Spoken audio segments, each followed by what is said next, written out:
Assalamualaikum warahmatullahi wabarakatuh. Nama saya Ellen Maulani, NPM 150 dari kelas Strategi Operasi K. Di sini saya akan menjelaskan mengenai pengembangan produk dan layanan serta organisasi dan juga contohnya pada suatu perusahaan. Apa itu strategi implementasi? Strategi implementasi adalah pemaparan rencana dan strategi untuk mencapai tujuan yang diinginkan. Nah, dalam merumuskan strategi operasi terdapat beberapa elemen. Nah, biasanya elemen ini itu digunakan oleh perusahaan untuk merumuskan strategi operasi pada siklus perencanaan reguler, misalnya tahunan. Yang pertama, sebuah proses secara formal menyelaraskan tujuan strategis organisasi total untuk tujuan tingkat sumber daya.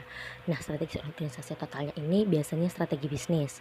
Lalu yang kedua, menggunakan tujuan kinerja operasi sebagai perangkat terjemahan untuk menyelaraskan antara tujuan, penentuan posisi pasar, dan strategi operasi. Dan yang terakhir, menilai keselarasan melalui penilaian kepentingan relatif dari kinerja operasi tujuan dan kinerja yang dicapai. Nah, hal ini biasanya dibandingkan dengan tingkat kinerja pesaing juga. Selanjutnya mengenai keberlanjutan strategis. Di sini terdapat dua pendekatan, yaitu pendekatan statis dan pendekatan dinamis. Pendekatan statis atau defensif ini berguna untuk keberlanjutan. Nah, mekanisme statis untuk mencapai keberlanjutan berkaitan dengan mencegah pesaing menyerang posisi pasar dan sumber daya yang ada, daripada pindah ke posisi yang benar-benar baru. Jadi sampai batas tertentu ini adalah pendekatan defensif daripada ofensif.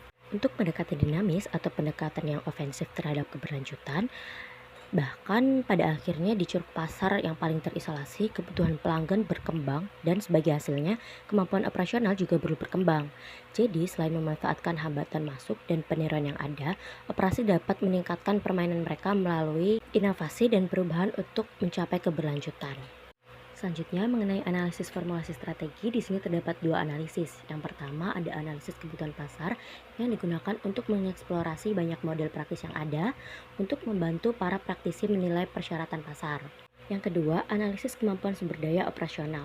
Analisis ini dilakukan karena kebutuhan atau permintaan akan sumber daya manusia oleh suatu organisasi adalah merupakan ramalan kebutuhan akan sumber daya manusia. Ini bukan sekedar kuantitas atau jumlah saja, tetapi juga menyangkut soal kualitas. Nah, selanjutnya mengenai implementasi strategi operasi. Apa sih implementasi strategi operasi itu? Implementasi strategi operasi merupakan cara strategi dioperasikan atau dieksekusi di mana melibatkan proses guna memastikan bahwa strategi tersebut tercapai. Selanjutnya, 4 fungsi operasi pusat. Nah, yang pertama ada operasi pusat sebagai pengontrol. Operasi ini menggambarkan peran operasi pusat dan kekuasaannya yang digunakan dalam menunjukkan mekanisme.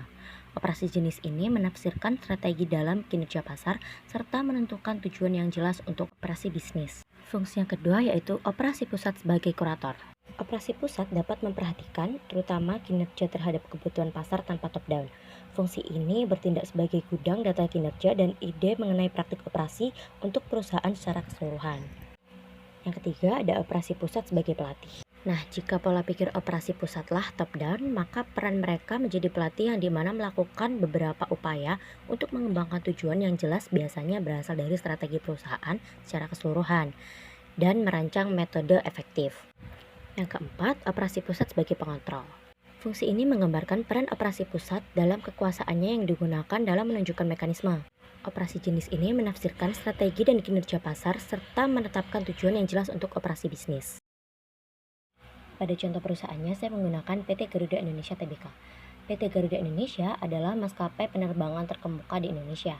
Perusahaan ini menawarkan layanan penerbangan penumpang dan kargo berjadwal ke berbagai destinasi domestik dan internasional di kawasan Asia Pasifik dan Timur Tengah. Visi Garuda Indonesia adalah menawarkan pengalaman perjalanan yang terbaik bagi setiap penumpangnya, mulai dari saat memutuskan untuk terbang bersama Garuda Indonesia hingga saat mencapai destinasi akhirnya. Garuda Indonesia senantiasa menyempurnakan produk dan layanannya di udara maupun di darat, tidak hanya untuk memenuhi harapan setiap penumpangnya, melainkan juga guna mengantisipasi perubahan-perubahan di masa depan. PT Garuda Indonesia Tbk memiliki beberapa kebijakan strategis, yaitu yang pertama, Garuda Indonesia menjadi tuan rumah di dalam negeri, maksudnya dalam hal penerbangan domestik, dan mampu berkompetisi setara dengan perusahaan internasional lainnya. Selanjutnya, Garuda Indonesia sebagai usaha yang bergerak di bidang customer service. Dan yang terakhir, menjadi leading carrier dalam penerbangan dalam negeri dan flag carrier dalam penerbangan internasional. Selanjutnya, rencana strategis PT Garuda Indonesia Tbk. Yang pertama ada strategi jangka pendek. Strategi jangka pendek ini juga dibagi menjadi dua, yaitu yang pertama, menata ulang kegiatan operasi dan manajemen Garuda Indonesia agar penerbangan Garuda Indonesia kembali menjadi penerbangan yang tepat waktu dengan kualitas pelayanan yang prima. Yang selanjutnya, menata ulang aspek bisnis agar seluruh penerbangan Garuda Indonesia menjadi positif. Untuk strategi jangka menengahnya adalah membangun organisasi dan manajemen Garuda Indonesia yang efektif agar mampu mengembangkan bisnis Garuda Indonesia sejajar dengan perusahaan penerbangan internasional. Untuk jangka panjangnya sendiri, yaitu meningkatkan operasi dan bisnis Garuda Indonesia agar mampu melayani penerbangan yang menjangkau tujuan penerbangan atau destination yang semakin luas di mancanegara. Sekian dari saya, kurang dan lebihnya mohon dimaafkan. Terima kasih. Wassalamualaikum warahmatullahi wabarakatuh.